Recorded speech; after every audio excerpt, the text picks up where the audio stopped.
Hey guys, so I've been toying around with the idea of making some sort of podcast. I really didn't know what to do because in my videos I'm never in front of the camera. It's always just you guys seeing from my perspective unboxings or just the audio of me talking about something related to video games. So I didn't know if the podcast would be a good idea. And when I say podcast, I really don't want it to be a lot like the standard podcast that you see that's usually, about an hour long, 45 minutes long. This is something that I just wanted to keep, really short, something hopefully within like the 15-minute mark. But I've been toying around with this idea for a while now, and if it is popular and enough people enjoy it, then I might turn it into a video one. I might go on the camera and do that.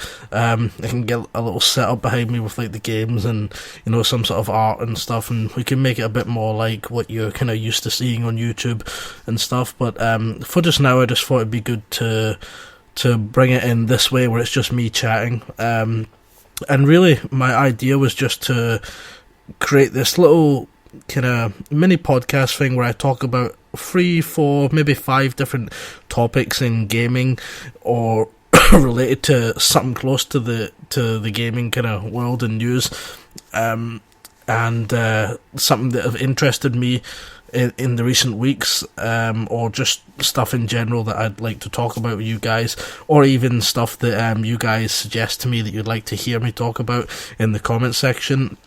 Or if I see you guys discussing something in the comments, I might then jump in and like the next podcast video and discuss it myself if I think it's something interesting and something that we can chat about.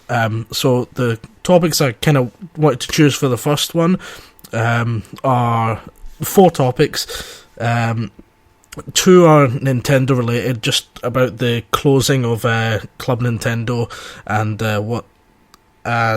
what we're gonna get after that, and Amiibos, so they're both related to Nintendo. Then I also would like to talk a bit about the Kinda Funny Game YouTube channel. If you guys don't know what that is, I'll get into that a little bit. And finally, just what was my last topic? I actually have it written down here. My last topic was... Oh yeah, just talk about some PlayStation exclusives that are... Well, there is only 2 that are big AAA exclusives that are kind of on the horizon, that have got release dates at least, and just go into that a little bit. So for the name for the podcast, I thought I would call it For the Players. It's a bit of a PlayStation... I'm not going to dedicate this just to PlayStation stuff, but I'm going to try and focus mainly on the PlayStation ecosystem, because I'm really well invested into that, with my Vita and the PS3 and the PS4 and even way back to like the PS1 and PS2, I've got everything, so I try to invest a lot of my time in that, even though I will pick up games for different consoles, and like I said in the podcast today, I'll talk about Nintendo, very briefly on the Nintendo stuff, by the way, because I really don't know a lot of information about it. I've got a couple of emails sent to me today, but yeah, it's a bit disappointing they're closing that Club Nintendo.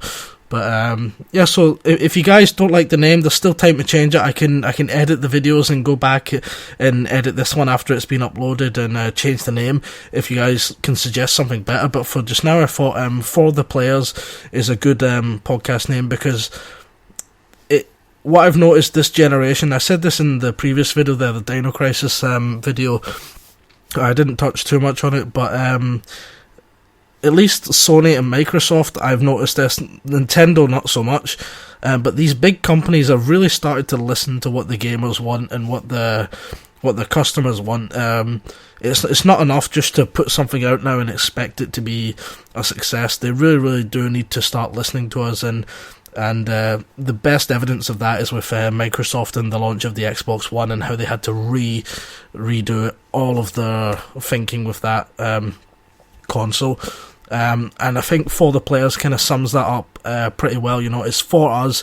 We're the ones giving them our hard-earned cash, and we expect something with every purchase, and if we're not getting that, we need to voice up and talk about that as a community and let the companies know. Otherwise, they're just going to continue to get away with doing stuff like what happened at the start with Xbox, which was clear that nobody wanted that. Well, there were some people who did, but the majority didn't want that, and it wasn't the right time to go ahead and do what they were trying to implement. But yeah, so let's touch on the first few topics, which are Nintendo, because I'm just going to briefly discuss that.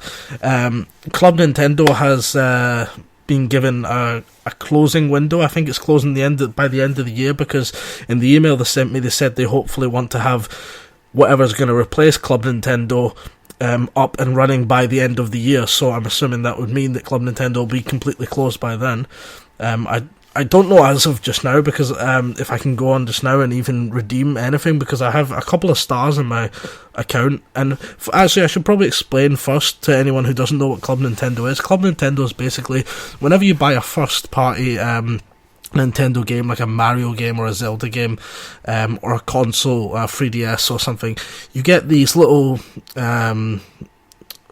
leaflets inside the game or the console box, and you scratch it off and it gives you a code. You type it in, and then you get these stars that you can put into your Club Nintendo account, which once you've got so many, they build up, and then you can go into the Nintendo catalog and you can say, okay, so I have maybe like 750, and there's a Mario, you'll get something like a Mario pen set or a Mario a Mario 3DS case, and it'll be like 750, and you can use your stars or whatnot to redeem that, and Nintendo will send you that product. It's a really cool idea. I really wish that Microsoft and Sony would implement that in some way with like the achievements and trophies. Like once you reach a certain milestone mark with how many achievements or trophies you've managed to get, that they would allow you to go into a catalogue of some sort,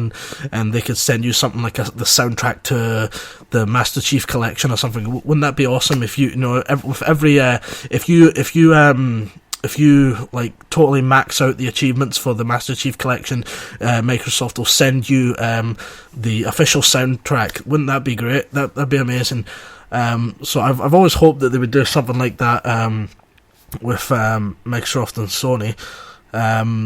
Nintendo are closing theirs, and they're going to be bringing something which has not been revealed yet in place of it.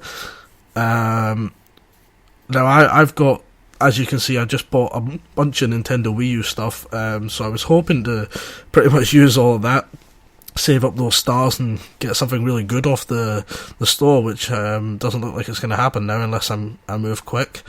But yeah, so it's a shame it's closing, but hopefully it's closing because they've got something better in mind, something that's going to work a lot better, and they're going to try and make it more accessible to people. And on to the second point, the second topic with Nintendo is just want to talk about the Amiibos. From what I've heard and what I've been reading up, apparently, okay, so you've got these Amiibos that are coming out. Pretty much all of the Smash Brothers roster is going to be released. Excuse me. In an Amiibo form. Now, those Amiibos can be used with different games, but only one Amiibo can be used with a certain game at a time. So, for example, if when Mario Party comes out, if you get if you use your Mario that's got all your Smash Brothers data on it, from what I hear, and I'm not saying this is certain, but from what I hear, to use it on Mario Party, you can't just you have to like completely wipe out all of the Smash data on it, which is pretty shit when you think about it, because if someone's got like a level 50 or whatnot Mario and Smash Brothers that they've leveled up their Amiibo, and then if they want to use that same Amiibo rather than buy another one for Mario Party, you would need to wipe that out to use it on there and start again, which is a bit disappointing. But we've got the new lineup of Amiibos out, and probably the most exciting one out of them is Charizard. So if any of you guys are big Charizard fans, grab him while you can, because you really don't know what Nintendo are going to be like with these Amiibos. It seems like they're releasing they're just releasing them, and whatever's popular they're going to re-release, and whatever's not popular they're just not going to support. And ironically, the ones that they're not going to support are going to end up being the most valuable ones. So what I would suggest you to do is look at every lineup that comes out. Whichever character looks the least likely to be sold, that's probably going to end up being the most valuable one. So that's a little tip for you guys. But yeah, that's just a little stuff I wanted to talk about with Nintendo. Now, onto Kinda Funny Games, which is quite fucking huge what's happened. I'm a big IGN fan. I really don't go to any other gaming websites now. I mean, I will scan over them and stuff, but I really don't use anything other than IGN. I think IGN is pretty much the main source. It's got the best information and stuff, I feel anyway. And I think some of the biggest personalities on IGN are Greg, Colin, you got Marty is really good. Who else you got? Damon is really good. And sadly, even Tim Geddes, but sadly, a bunch of them have left to create a YouTube account. They've quit their jobs. It's Greg, Colin, Tim, and Nick. They've all left, and what they're doing is they've created a YouTube account called Kinda Funny Games, and they're basically going to be doing a lot like what you get on Podcast Beyond, but not just restricted to PlayStation stuff. They're going to be talking about all different kind of gaming stuff, and they've got this Patreon scheme up where you can donate money to them monthly to help them grow their channel and stuff, and you don't have to do that if you don't want to. You can watch it for free like I do, because I really don't agree with Patreon and doing that kind of stuff. I think I don't know, I just feel really weird about it. But yeah, that's going to be really interesting to watch over the next few months, because it's going to be interesting, one, to see how IGN does, because I think Greg Miller, along with Colin, but Greg Miller really is the face of IGN. If you had to pick someone, he's got the biggest personality there. He's the one that most people enjoy watching. He's always there. He's great on like the E3 live streams and stuff. Him there, he's always great as the host. I think now the main person who's going to take over is going to be Damon Hatfield. I think he's going to really shine now. He's going to come through and be the main kind of face for IGN now. But it's pretty sad to see Greg and Colin leave. Podcast Beyond is going to go on for all the PlayStation fans for a while. They're freelancing that, so they're doing it. They're doing it just because they love the podcast, and they're gonna continue with that until whenever IGN wants to replace them and get someone else in to do it. But there will be a heads up with that. And yeah, so if you want to check out that channel, go and check it out. There's really not a huge amount of content on there at the moment. But they are bringing stuff out daily, and it is actually quite interesting to watch. Apart from one of their videos when they were talking about Nintendo, they all seemed like they really didn't know what to talk about there. I guess they need some sort of Nintendo expert on for that. But yeah, that's what I want to say about that. And finally, the last thing I wanted to touch on is the PlayStation exclusives. The two big ones that are just on the horizon are The Order and Bloodborne. Now, firstly, The Order. I just saw on Facebook today, when I got home from work, a new trailer for that, and the trailer blew me away. That was with The Order. I've been really, really excited for it, but I've purposely not normally when games come out, I'm on YouTube searching like every bit of gameplay, every trailer, every bit of information. But for this one, for some reason, there was a bit of negativity from Colin and. Who got to play it behind doors back early on in the development stages, and he really wasn't impressed with a lot of things, and a lot of other people have been a bit critical of some of the gameplay over the past few months, but it seems to be coming together really well now. It seems to be getting really positive feedback now as it gets closer to launch. But what really, really gets me is the story and the setting look phenomenal. I mean, it just really, if you watch this new trailer today, that's what really grips me in. I couldn't resist, but I've been trying to not watch anything about it and stay really closed and go into it with a blank canvas, so to speak, so that I don't know what to expect. I really don't want to spoil anything for myself, because what I'm seeing is maybe a bit of Resistance, a bit of Gears of War mixed together here. This could be the Resistance or Gears of War of this generation. I've got a feeling it's going to be pretty awesome, this game, and I'm hoping it will be anyway. The thing I really like is the two different factions going together, and then you've got the half-breeds, and then there's a little bit of a surprise. I'm not going to tell you in this video, but go and watch the trailer. There's a bit of a surprise. I don't know if you'll catch it in the new trailer, but he mentions something about the half-breeds in that trailer, and it sounds awesome. The half-breeds look so intimidating. When you see the gameplay, it looks so tense, and it feels scary when you see that big half-breed, that big lichen monster coming towards you, and I can only imagine playing that in a dark room. It's just... It looks amazing. Can't wait for that. And finally, the last thing to talk about, Bloodborne, just on the horizon as well. That the gothic setting of that looks amazing. It looks like it is going to be PlayStation's exclusive version of Demon's Souls, Dark Souls. I think now that Dark Souls is going to be like, or the Souls franchise, so to speak, it will likely be on both Xbox and PlayStation. I think PlayStation saw early that was really, really popular, and they've wanted to get something ever since the success of Demon's Souls that's just going to be for them, since Dark Souls was available for both. And Bloodborne is looking amazing.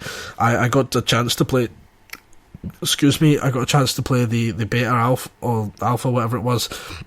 I got the email from PlayStation. I sent them. I signed up for it, and I got the 3 days to try it out.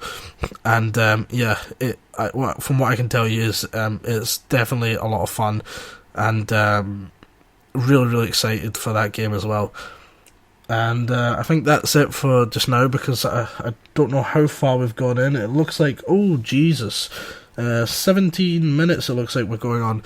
So yeah, if you guys want to hear more talks like this and more like these little mini podcasts, it's not going to be something I do every week, but maybe every second week I can try and get one up, and I can try and talk about stuff, or I could just wait until there's enough information or enough interesting topics that I feel I want to talk about, and then I'll get one up. But I thought you guys might like this. I thought it'd be a good way to chat with you guys, and then also towards the end of this video, what I would like to do in future uploads is answer any questions you guys have sent to me in the comments on previous uploads, and I think that'll be good. So thanks for listening, guys, and this is For The Players. And subscribe, rate, comment, and do everything to help, and I really appreciate it. See you later, guys.